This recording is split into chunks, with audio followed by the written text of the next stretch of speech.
Hello, my darlings, and welcome back to my YouTube channel. If you're new here, please subscribe below so we can be YouTube friends. This channel is about spirituality. My name is Mariya. I'm an intuitive, a book author, an entrepreneur, and this channel is about spirituality.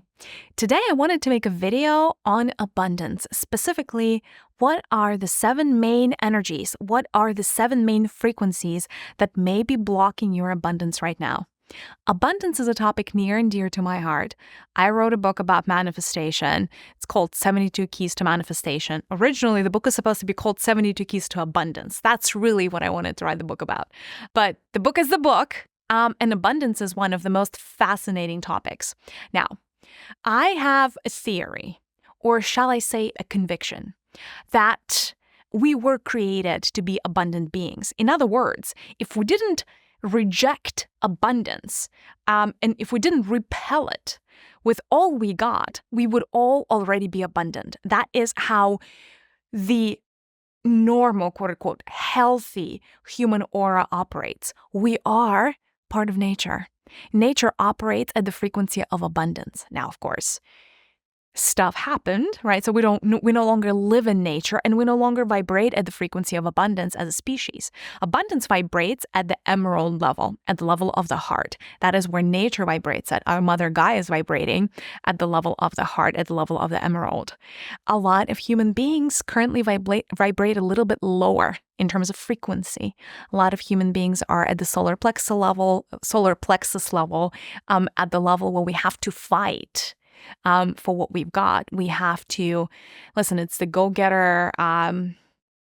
It's the go-getter community, right? Like a lot of us are really, 9 to 5, really stuck in the, call it the overachieving complex, right? Because that is really the energies of the yellow. Abundance is higher up the hierarchy, the level, and the energy of the heart. But how is it that you are blocking your abundance right now? Have a little bit of, have a little bit of a cheat sheet here. So the first energy, the first habit that blocks your abundance the most is complaining. Kind of obvious, but probably worth saying. When you are complaining about something, you have essentially trained your mind, because usually people who complain, they complain a lot. You have trained your mind to notice all of the suboptimal things when you walk into the room. And therefore, your brain is highlighting to you all the ways that your reality is not good, is not perfect, is not right.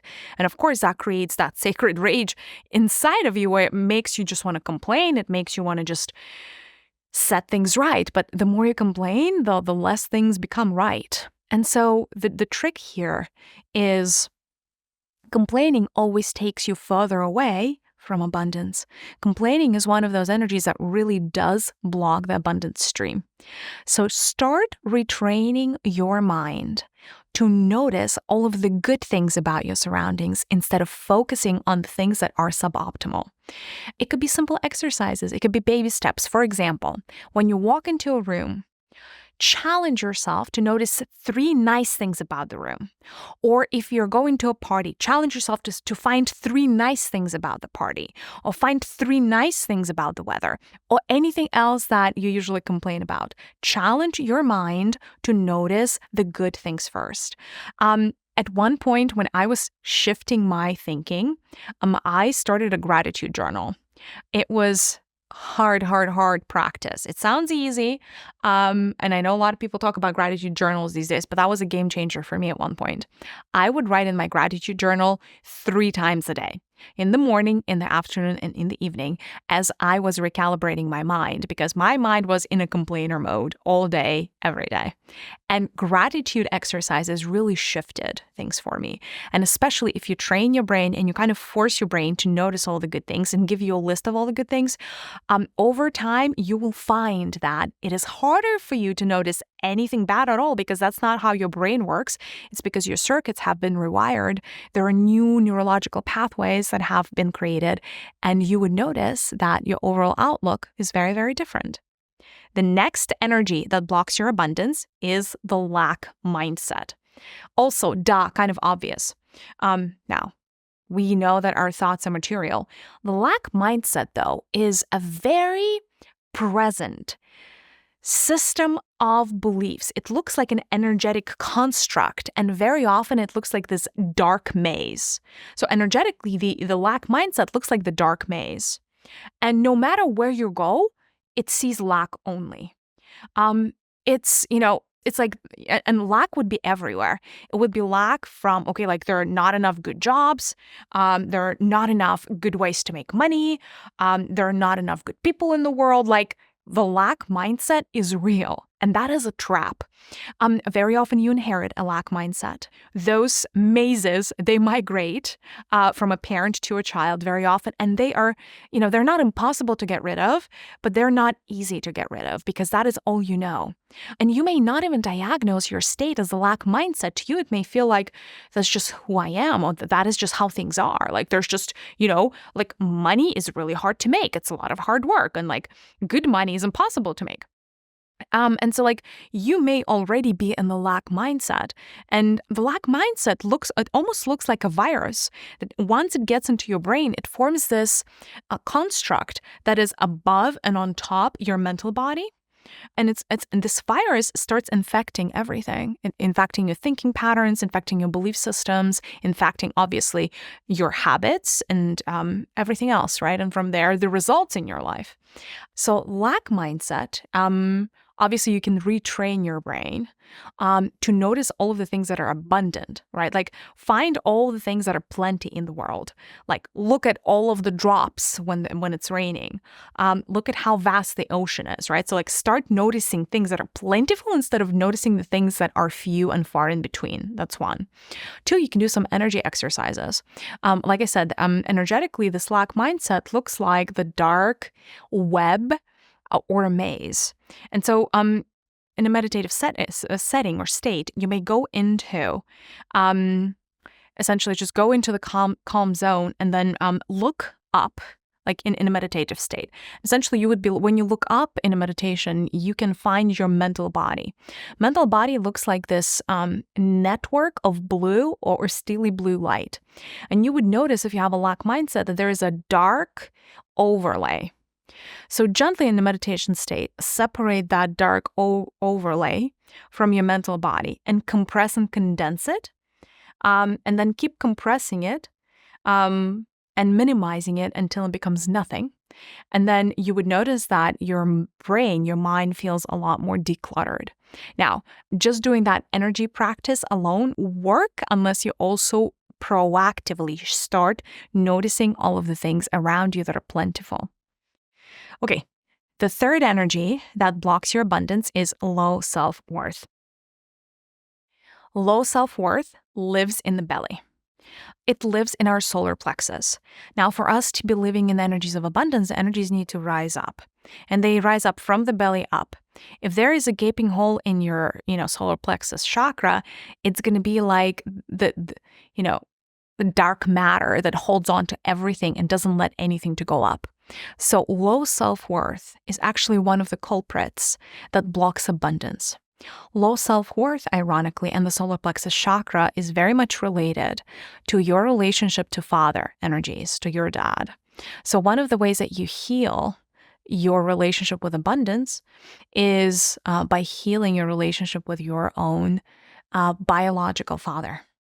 There is also an aspect of this, which is the relationship with the divine father. And sometimes I notice that people may have disharmonious relationship with the divine father, their own divine father, or whoever they perceive to be their father at soul level, and that may create that same self-worth issue that always prevents somebody from experiencing true abundance. I won't be able to fix the self-worth issue in the span of this video, unfortunately, just because it is a very complicated and layered topic. By the way, if you want me to channel an entire video on self-worth, please drop me some comments down below and I will consider it, because it seems to me like it's a very, very fundamental topic. But start with healing your relationship with your dad, and then you would notice that it is a lot easier for you to feel worthy.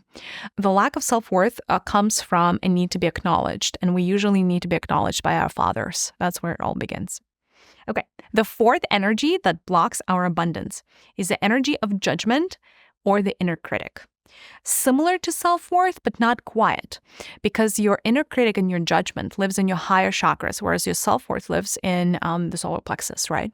So your judge usually lives in your throat, believe it or not. And so does your inner critic. It's a masculine chakra over here, the blue chakra, the blue center.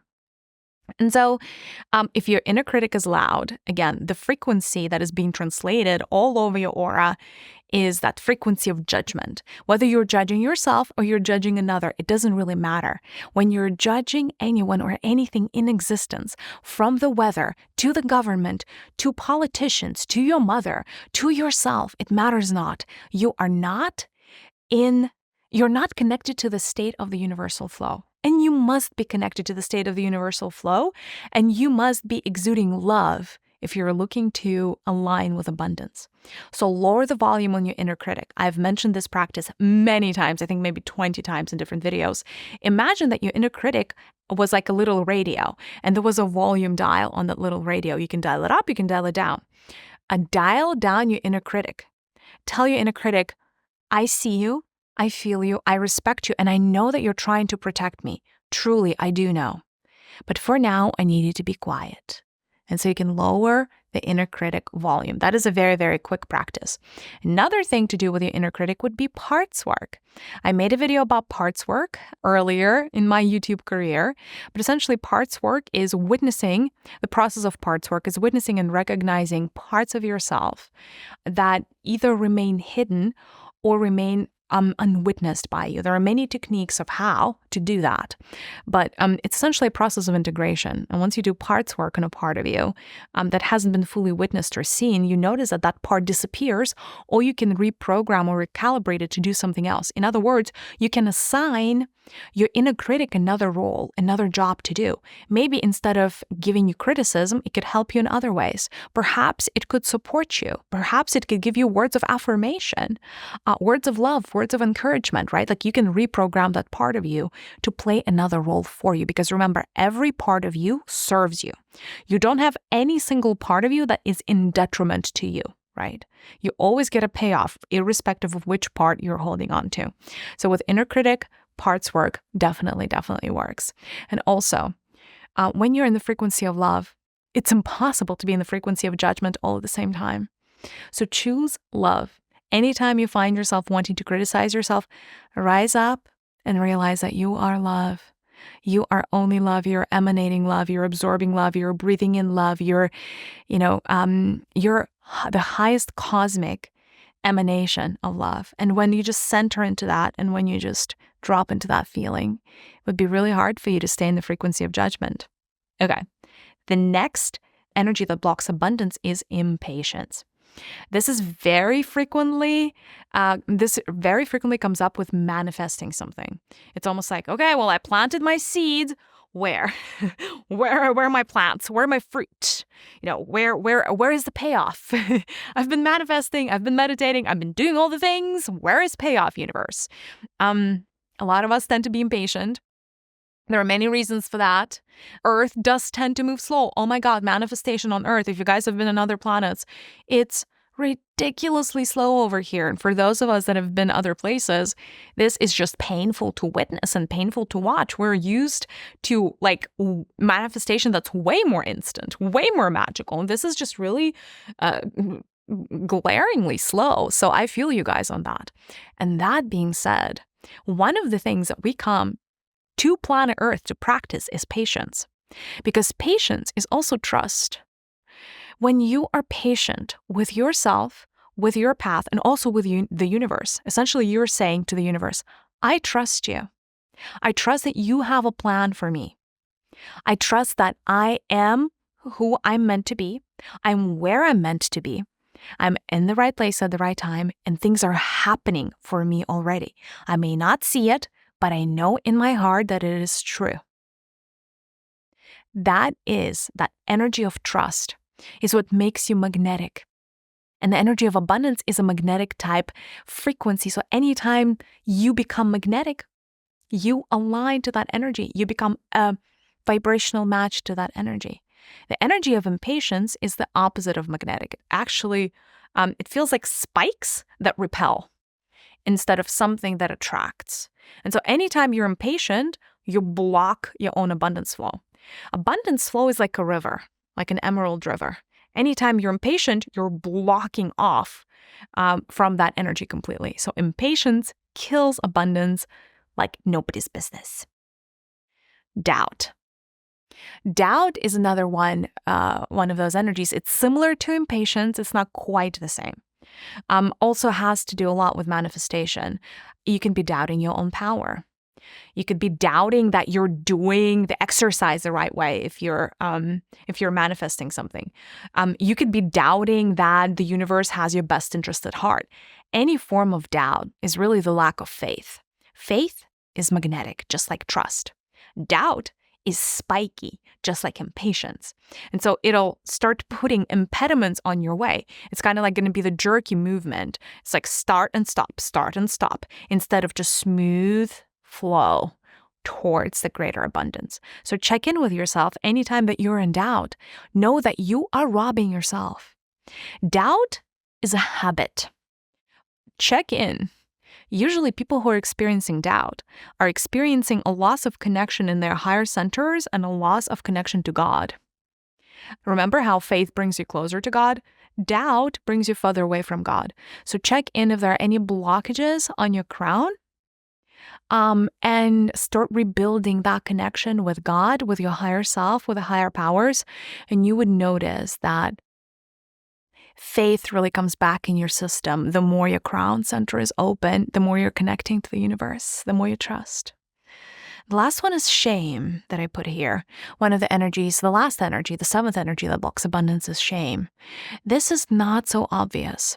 Shame lives in our sacral. There are many versions of shame. Shame is an experience, or rather an emotion, a negative emotion that we build, we experience when we're faced with society or with other people. Shame is not an emotion that can be experienced in isolation. You cannot just be, with yourself in the room feeling shame, or hardly ever can you, right? Like most likely, you're faced with judgment from the outside. And that could be perceived judgment, or that could be very real judgment. And shame really does block abundance. Shame is somewhat connected to self-worth. It is not the same frequency. But shame is a frequency that makes your aura almost like collapse into itself. And so from becoming magnetic, instead of being magnetic, it becomes empty. So shame is a frequency that hollows you out. Shame is a frequency that empties you out, turning you into a husk. And that is not the magnetic frequency. In fact, it is incomplete, it's an opposition to the energy of abundance. So what can you do if you're experiencing shame? When you're feeling shame, the medicine is to allow yourself to be that which you're ashamed of. Because most likely part of you already is, right? Is that thing that you're ashamed of, or you've done something you're ashamed of.